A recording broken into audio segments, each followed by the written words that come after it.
Oi, pessoal, tudo bem?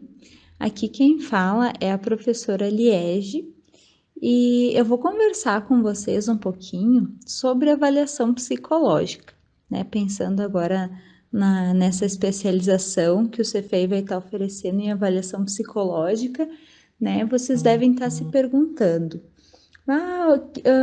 que área será que o psicólogo que fizer a avaliação psicológica pode trabalhar? Né? Se a gente for pensar, a avaliação psicológica ela está crescendo muito, né, e sendo muito reconhecida dentro do nosso país, assim, em termos de campo profissional do psicólogo. Então, as áreas que a gente pode atuar são as mais diversas. A gente pode atuar na clínica, na pesquisa, na área organizacional e do trabalho, no trânsito, na área escolar, na área jurídica, né, com avaliação psicológica. Então, assim, a gama de possibilidades para a gente trabalhar é muito ampla, né? O que faz ser um investimento que vale a pena, né? Porque agora até no ano passado a a avaliação psicológica foi reconhecida pelo Conselho Federal de Psicologia como uma especialidade, né? Então, para além de ser uma especialização, né, de ter cursos de especialização, também é uma especialidade, né, dentro da psicologia. E isso é muito bacana porque gera todo um reconhecimento desse trabalho, né? Então, como eu disse, a gente pode atuar em diversos contextos e hoje eu vou conversar um pouquinho com vocês sobre a atuação do psicólogo que trabalha com avaliação psicológica dentro do contexto clínico, né? Vamos fazer um recorte, né? Falar um pouquinho sobre o contexto clínico, que é uma das possibilidades, né, que a gente pode trabalhar. Bom, o que o psicólogo que trabalha com avaliação vai fazer no seu consultório, né? Bom, a gente pode receber casos, né, para avaliar, assim, na realidade, de todas as idades, né? E daí vai depender também até do que o profissional prefere, que conhecimentos prévios já o profissional tem, né? Que área acha mais interessante trabalhar, mas vamos pensar assim em avaliação de criança, por exemplo, para o profissional, para o psicólogo que trabalha com crianças, né? Criança tem muita demanda de avaliação psicológica.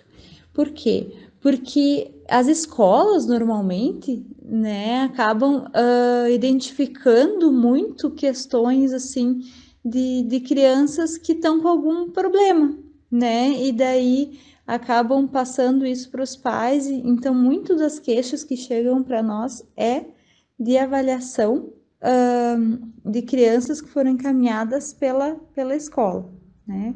Então, vamos pensar num caso bem típico, assim, de avaliação. Dificuldade de aprendizagem, tá? Chegou uma criança para nós, em torno de 7, 8 anos, uma criança que não aprende, né? Por que será que ela não aprende? Né? Que questões, como é que a gente vai fazer essa avaliação? Que questões a gente tem que pensar a partir disso? Que hipóteses a gente pode fazer? Bom, pessoal, claro que isso vai depender, né, de cada caso, assim, cada avaliação vai ser diferente, cada caso vai ser diferente, mas no momento inicial, quando a gente escuta uma queixa dessas, a gente pode pensar em algumas coisas, assim.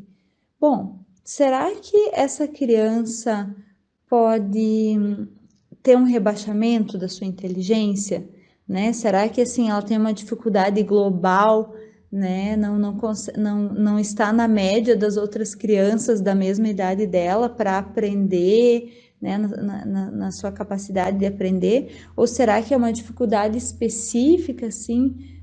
Por exemplo, em leitura, em escrita, em fazer cálculos, né? Então, tudo isso a gente vai ter que investigar, porque a queixa ela sempre chega bem geral e depois a gente vai especificando, né?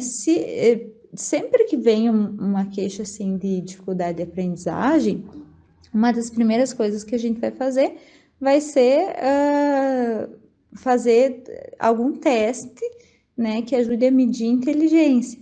Né? Então, teste é outra questão, assim, que não é obrigatório fazer teste quando a gente trabalha com avaliação psicológica, né? E para algumas idades também, né, não existe testes que avaliam determinadas funções, determinadas coisas, mas o teste, ele nos dá uma base muito importante, né? Então, havendo testes, né, testes bons, daí também o psicólogo vai ter que conhecer os testes, por isso também, né, a questão assim de poder fazer uma especialização na área, né, porque a gente não pode ficar aplicando coisa, levantando coisa que a gente não domina, não entende direito, né? Então, se o psicólogo conhecer, souber como manejar um teste de inteligência, como é que aquilo ajuda a entender o contexto daquela criança, né?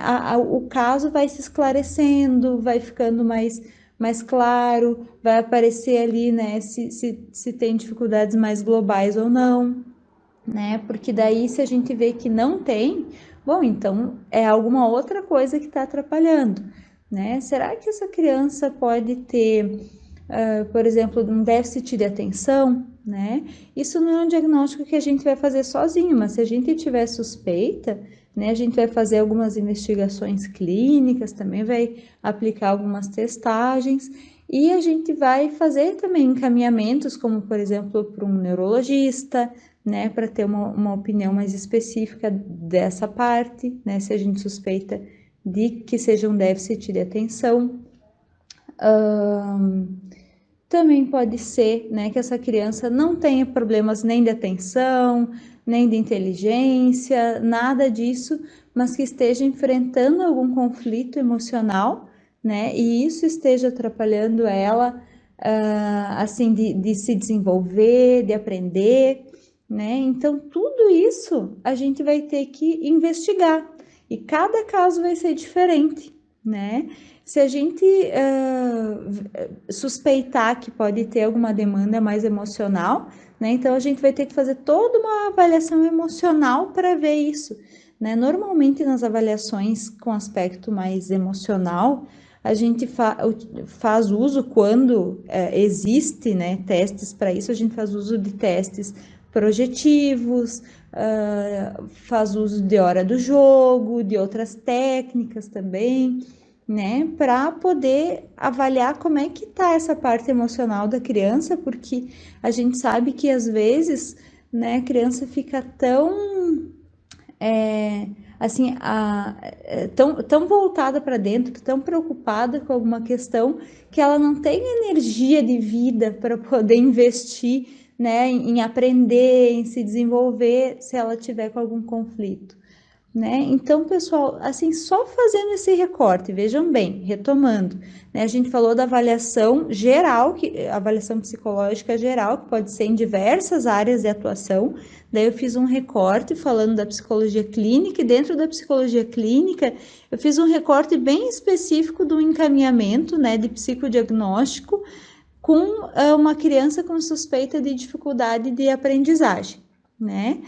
E a partir disso, veja quantas hipóteses que a gente abriu, quantas possibilidades pode ter aí de investigação, de atuação do psicólogo. Então vejam bem, né? O psicólogo conseguindo saber melhor o que está acontecendo, né? Podendo embasar, claro que a gente assim nunca vai trabalhar com certezas, né? Porque a gente trabalha com ser humano, né? Mas a gente vai ter evidências muito fortes de que tal situação está ocorrendo naquele momento, né? Então veja como isso pode ser de uma grande ajuda, né?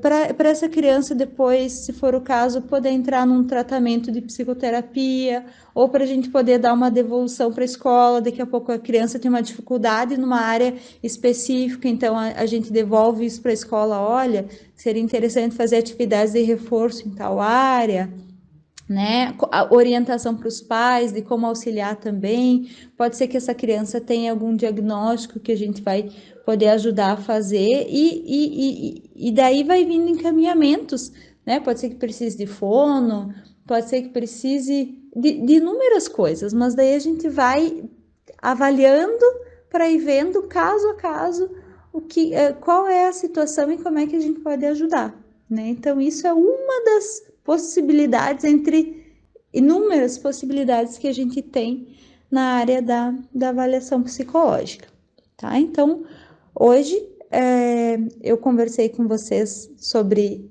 essa questão da avaliação na área clínica e espero ter propiciado aí reflexões, né, e que possamos conversar novamente em outros momentos sobre outras questões referentes à avaliação psicológica. Obrigada pela atenção e um grande abraço a todos.